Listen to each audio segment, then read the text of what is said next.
Okay, welcome back everybody, and I have to say we did one of these screenings in London a few months ago and everybody was really well behaved. Unlike the reprobates, extras who were here tonight, who seem to have had an absolutely wonderful time. But I'm thrilled to be joined here by three people who have been absolutely critical to the making of these films. Kicking things off is the massively talented Caroline Berry, whose long list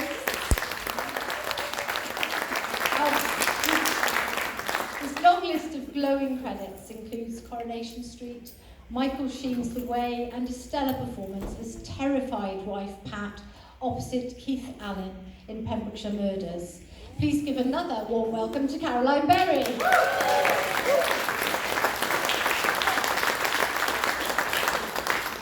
Next, the hugely respected actor Ewan Heaven, who you will, I'm sure, remember from The One That Got Away, Steel Town Murders and Gangs of London. Fresh from an acclaimed theatre tour of Port Talbot, Scottabanksy, please welcome Ewan Heaven.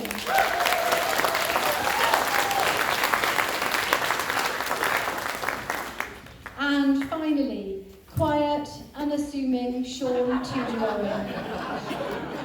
As well as playing the lead role of Harold in Home, Sean made his directorial debut with Promise and added writer to his directorial credit with Swing to Love. Sean's diverse experience ranges from 7 seasons with the Royal Shakespeare Company to roles in films including Twin Town, Submarine and Highlander. Ladies and gentlemen, Sean Tudor-Owen.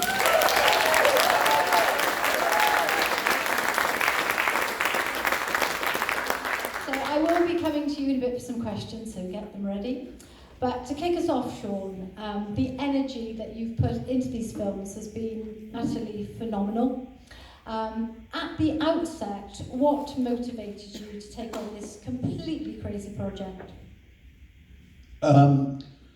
Really, because COVID happened, I think, and stimulated some thoughts. And I met Bunko, who wrote the first 2, Anthony Bunko from Merthyr over there. He and I were on a film called La Cha-Cha. Kevin Allen was directing, and it was done on iPhones, and we got talking, he told me a story. Then I wrapped up with my great mate Bob Pugh, and Bob said, as long as you don't act like you're in the RSC, I'll direct it. And yes, and it just went from there, really. As the thing progressed, and we raised 10,000 to make the first film and shoot it, I suddenly thought, hang on, there's more stories here. And then I thought, well, I can throw in a story or two. And now there's a distributor interested, and we're seeking broadcast for TV for 10 o'clock viewing, post 10 o'clock, to highlight the talent we've got at home. Wonderful. And Swing to Love was your first foray into film writing. What was it about the subject that inspired you? And dare I ask, what research did you do? Yes, I had to do some research, Janie. I was actually, I was out of work and I was driving wedding cars, and the girl called Amy was managing it, and normally they have the cars in Skewen, and she brought one over from Swindon, and I said, why have you brought it over? She said, because my fella and I, we go to clubs in Newport, see? And I said, oh, what, the discos, dances? Not quite, they're more speciality clubs. Because the thing is I Googled your name, and I thought, I bet he's a swinger and all. I've never been near one in my life. And she started to tell this story, this true story about this commandant couple with a friend of hers who fell in love, and all the repercussions of what happened, coupled with the story I heard of a wannabe mayor in Swansea about 30 years ago who was running swinger parties up in the Gower, and of consequences hit the Murdoch papers, and he took his own life. It was tragic. So therefore, I did have to go to a swingers club to secure it, and I had to do that to inform the script, but I never partook, I just watched. Thank you. Caroline, you've worked on lavishly funded films and TV shows. What are the particular challenges of working on smaller budget films like this? Well, to be honest with you, I had such a happy time working on Swing to Love. There's something about, I think when something is low budget, you're on an equal footing. All of us were there, you know, doing it for very little money, but doing it for the love of it. And everybody was, you know, completely involved in it. And I think that creates a really good feeling of kind of community, and there was never any kind of arsiness or anything like that, was there? Like you sometimes get when you go on set, you know, it can be very pressurised and there's a hierarchy and, you know, somebody's got a bigger trailer. Well, we didn't have any trailers, did we, Sean? So we never had that problem. That's true. So actually the feeling on it was really, really good, and everybody was 100% involved in it, I think. So it wasn't about the money, it was about the script and how everybody got on. And I think I can probably speak for everybody here that we all absolutely loved it. And so thanks, Sean. Yeah, and the more risque scenes at the Swingers' Night were shot in the Landgrove Health Club, which I'm sure some of you know. It's not usually like that. What was the atmosphere like on set that day? How much can I say? I think, in keeping with what Caroline just said, when you arrive on set and within 5 minutes, Sean says, never mind waiting for the actual take. Let's get ready now so that nobody has any surprises. And then quickly, you're in that sort of frame of mind, aren't you? And then the day becomes a day of work. And I think there's something quite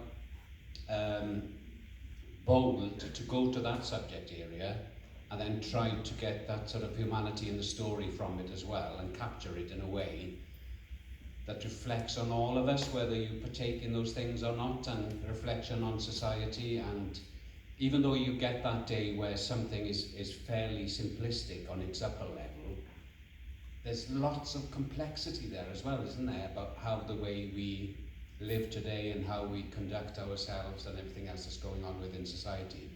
So that side of it quickly became the upper level, rather than that strange sense of saying, the person that I've just seen in costume is now walking past me in red latex. And then you quickly get to the other side of it as well. So it became a day of work very quickly, and I think that's part of the atmosphere of being on a small set as well, with people you've spent time with all day. I'm sorry. I just wanted to add, thanks to the Landgrove, if anyone's here, because that swingers club I went to in Swindon, they wanted to charge me £5,000 as a location fee. So I lost it and ended up with the Landgrove. And bless you too, and everyone on the cast. And there's Aaron, there he is, my fellow co-producer, and Emmy, and there's Bex. There's so many people. Ben, are you still here? Ben, he's on my best DOP in the world, he's up there. What I'm trying to create with these films is a sense of a repertory of actors and crew. And really, I just wanted to say how we ever got that first night done. I had something like, was it Ben, 20 odd setups we had to do, didn't we? And the rest, yeah. And I had to improvise like crazy, and Aaron, we had to recreate other scenes because the club operated as a normal club. So we couldn't get in till 1 o'clock, and then I don't think they knew what hit them when we started to do our work. And then we had problems with mist, and so that first day was, for me, a nightmare day. And it was just brilliant to have. The key thing with anything you do is, if you cast well, you can just let them do it. And with these two and all the others, Shannon Morgan, Laura Dollington, do you spot Laura Dollington now? In Promise, right? She's a big star in EastEnders. She got that, really, thanks to the bits she sent from Promise. So, you know, things like that buzz me, that you help somebody progress. It was quite strange at the Landgrove that day, because people were walking around in latex and studs and on dog leads, and there were certain people just sitting there on the exercise bike, still going at it. It was really peculiar. Yeah. But I also want to add about that film, is that it was based on a true story, but I was trying to write and create a moral tale, that beware the scratch you itch. Lead to things you least expect. Caroline, do you prefer playing characters similar to yourself or roles that are completely different to your real personality? I much prefer to play roles that are completely different to me, because I'm very quiet, I'm reserved as a person.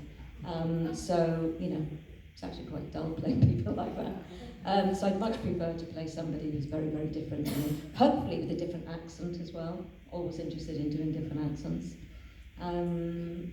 So yeah, it's more challenging, I think, to play something completely different. And why do you think somebody quiet goes into acting in the first place? Because it's so exposing. Well, it's not really, because you're hiding behind a character, aren't you? So it maybe enables me to bring parts out of me that maybe I don't reveal in everyday life. So I think you find a lot of actors are reserved, quiet people, and that's why they've gone into acting, you know, to be somebody else. Apart from the show. There's always an exception to the rule. Yeah. Yeah, I just want to add that I was the World Disco Dancing representative for North Wales. I put the Welsh in 1978. With little hot pants and a little t-shirt at the Hippodrome. Yes, yes. Yeah, well, I know. Time moves you, doesn't it? Yeah. Ewan, the scene on the cliff was really emotional. How do you prepare for acting like that? You were just saying earlier that acting has a lot of similarities, but so many differences when you do TV or radio or theatre. And to try and hit an emotion on theatre, you've got the audience and you know you've got the one time, but to do it on a filming day is a challenge, because normally you have to repeat it so many times. I was just grateful that the budget was so small, we only had one take.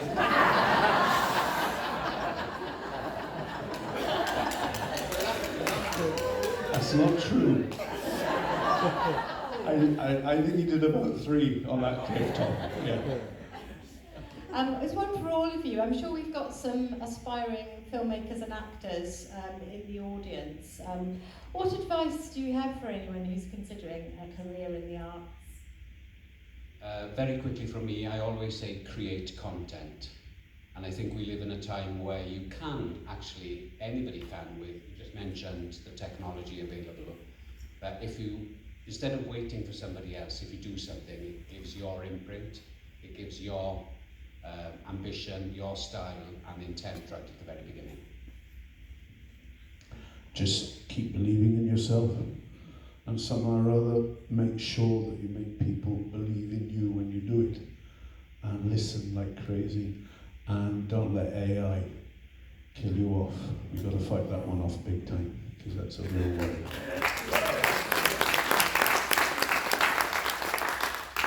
I would say stick your head down and never give up, because I've been doing it for 42 years and I can tell you I've had times that have been absolutely shocking, where I have cried for weeks on end thinking that I'm never ever going to work again.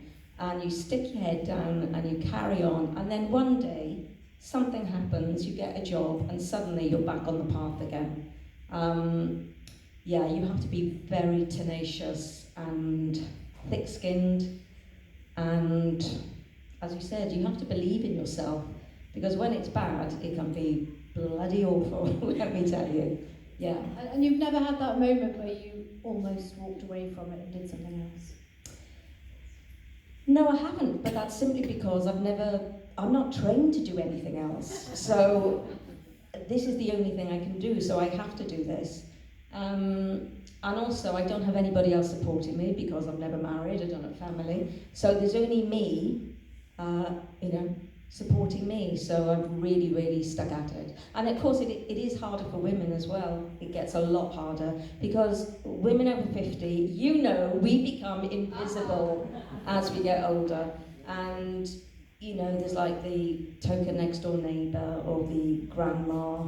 I mean, I'm taping for women of 70 now, and I'm nowhere near 70. So that just goes to show as well that maybe how the industry views women that they think 70-year-olds, you want to cast a woman who's 50 or 55 or something. So yeah, it's really hard.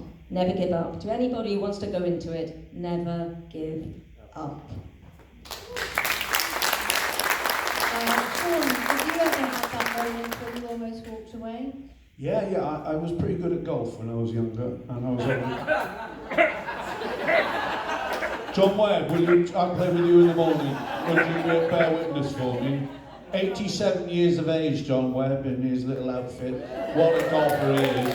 And you know what? He does the most amazing thing in golf. He beats his age time and time again.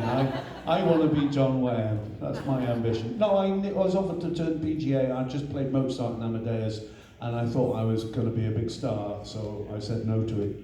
A chap called Mike Bennett here, it was his boss, Bill Evans, offered it me.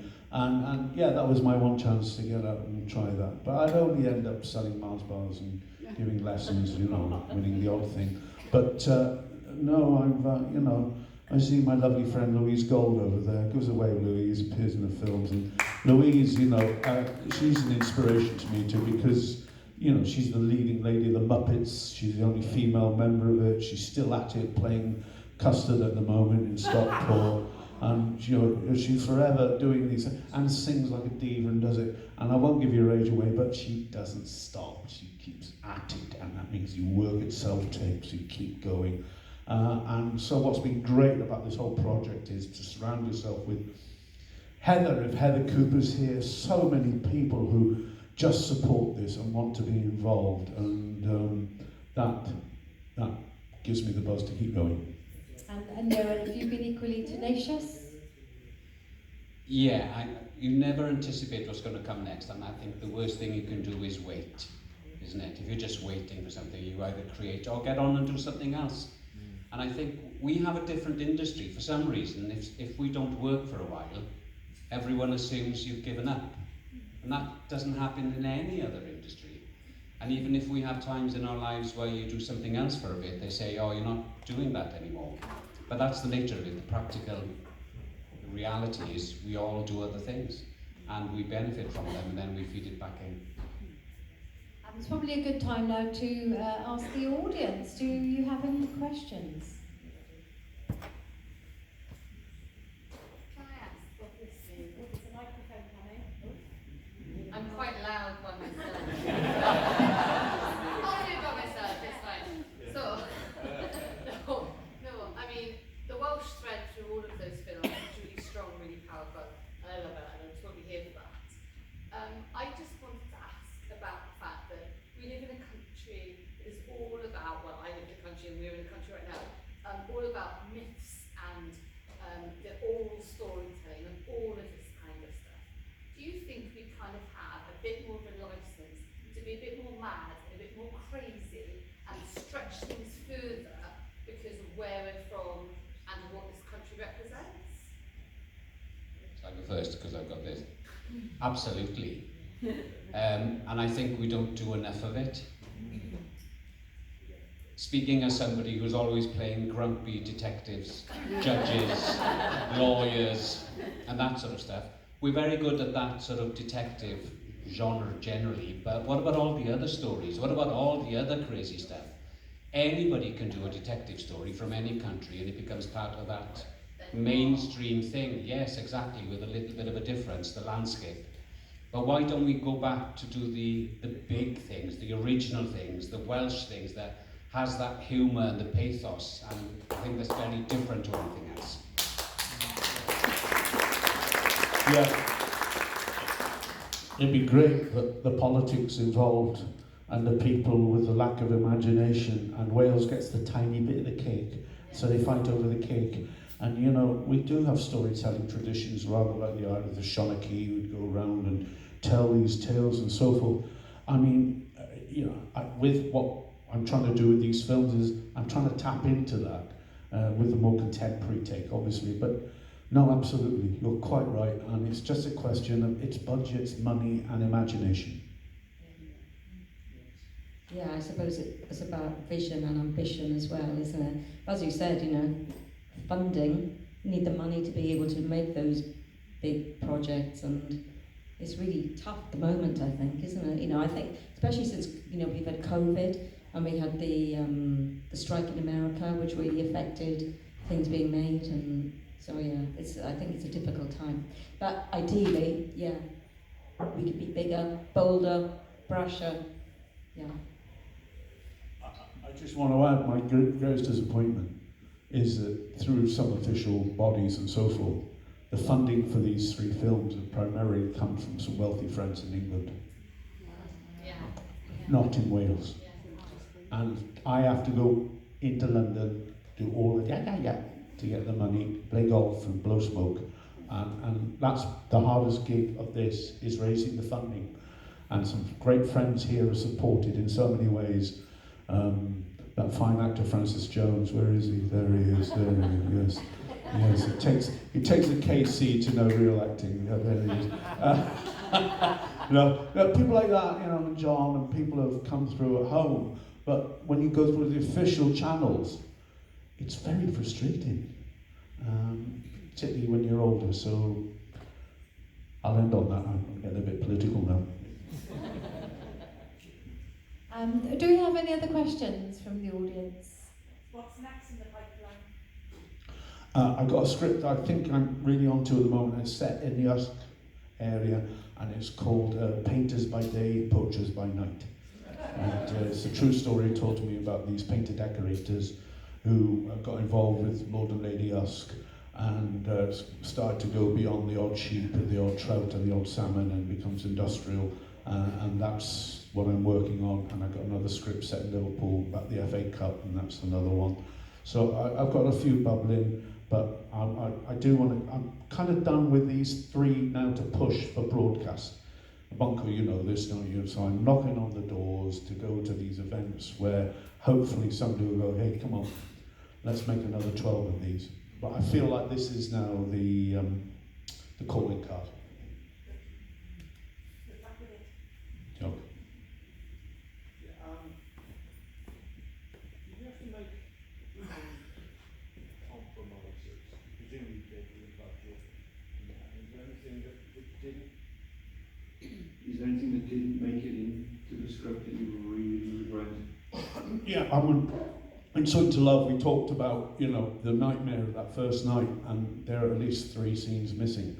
But with my editor, George, who's not here, we managed to, I think, create something that told that story. And there was a scene in Promise I really wanted to keep Janie to know, and we had to sort of make some cuts, and that's tough. Bob Pugh directed the first one, so there's no chance anything would be cut. Over Bob's dead body, you'd cut anything. Bunko can tell you stories about going into it with Bob, but I got into a situation where I was told by quite a few people on home that you needed to cut at least one leading figure here said you need to cut 8 minutes of that film. And I was like, well, I either go along with that or I support my director, and I supported my director, and we won 12 awards worldwide, and I thought that answered that question.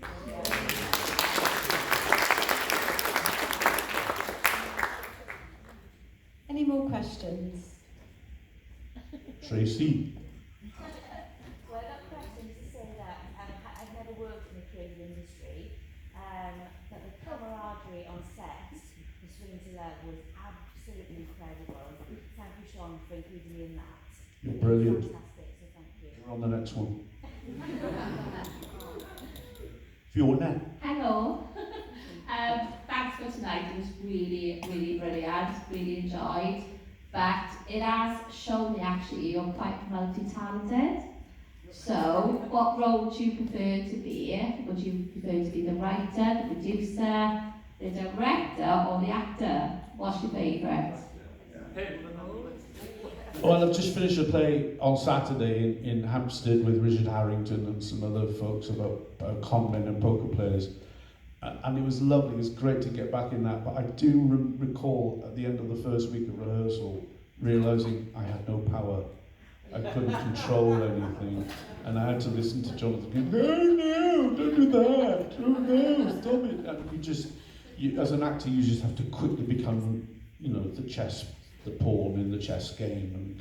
And so honestly, I'm really buzzed by directing.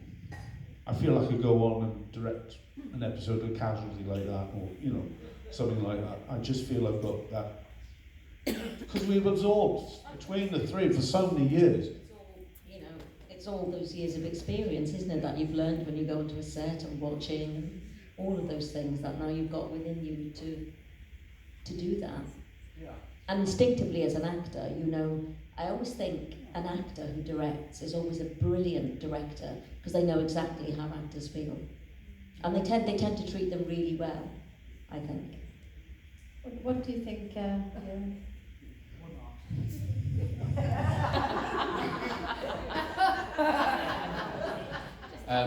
Those of you in the room who work in the industry might relate to this comment. I think generally directors, because of the pressures of time and money and everything, not that they're becoming complacent or lazy, but we've reached a point in the industry where if we're self-taping or acting for something, they don't give a direction, they just pick the one that fits what they've got in their head straight away. Working on this just reminded me of the way that it was never thus.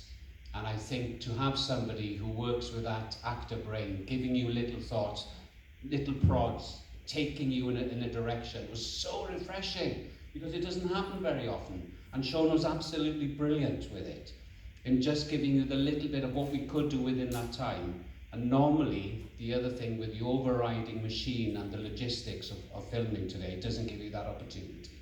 So it was so nice, it was lovely. Thank you, Sean. Very nice of you to say. You see, our great frustration now is that we do these blasted self-tapes, and we try and we know we've got to be bang on, but it's a huge mistake, because these people are taking what is a polished performance, and then when they get on the set, some of these more inexperienced actors who land the gig can't react to direction. It's impossible for them. So I don't understand how we've got into this situation, because to me, as an actor, for a director or producers watching you, they have to see how you react to thoughts or instructions. So it's becoming a different game now. Thank you very much, Sean, for that. I have to say, time is running out rapidly. All right. I'd love to give a big thank you to you all for being here tonight and for such a wonderful evening. We've had a great time, haven't we, folks? Haven't they been stunning? Films Denise, sorry, there is one thing I have to do, if I can have that time, please. Go on, we'll draw the raffle upstairs. We'll get that done upstairs. People from the Swansea Writers, where are you, Swansea Writers? Are you here? Now, they were set a competition by myself. Do you remember the scene in Promise on the park bench between Sharon and Laura, the mother asking the daughter? So I set them a task, and there were some fabulous scripts provided. Sorry, can you hold that for me, Ewan?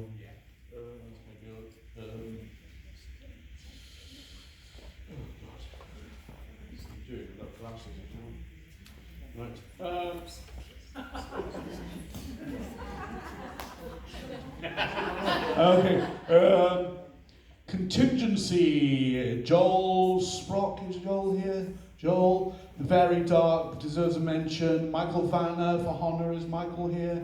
Brilliant, brilliant. Joel Sprue again for Hoyleman. 9 lives are 8. Alan here, very quirky. But my winner tonight, the winner is Cakewalk.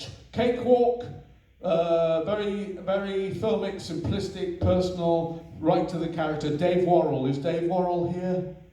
No? Is Dave? No? Would you pass this on to Dave for me a prize? Thank you. Folks, if you want to gather in the bar, have a drink, we'll draw the raffle, and there's a couple of auction items and so forth. Thank you so much for your support. Thank you.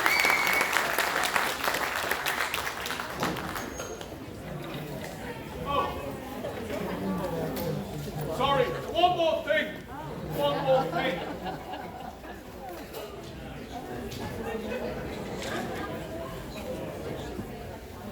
Don't go. Ladies and gentlemen. Yeah, now, sorry.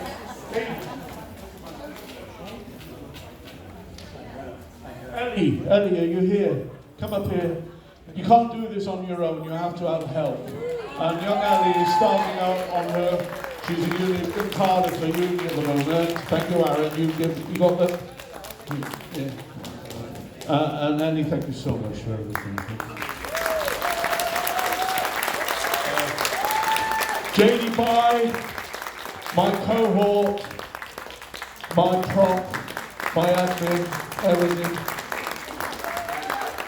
And our fellow Brian Fruiter, he's the fly man, he's a bit of a rock star, but he's the fly man. And some other things as well, and a great score in promise. And I just want to, I got to give Caroline Berry some flowers, because I think she's one of the most undersung, brilliant actresses of Wales.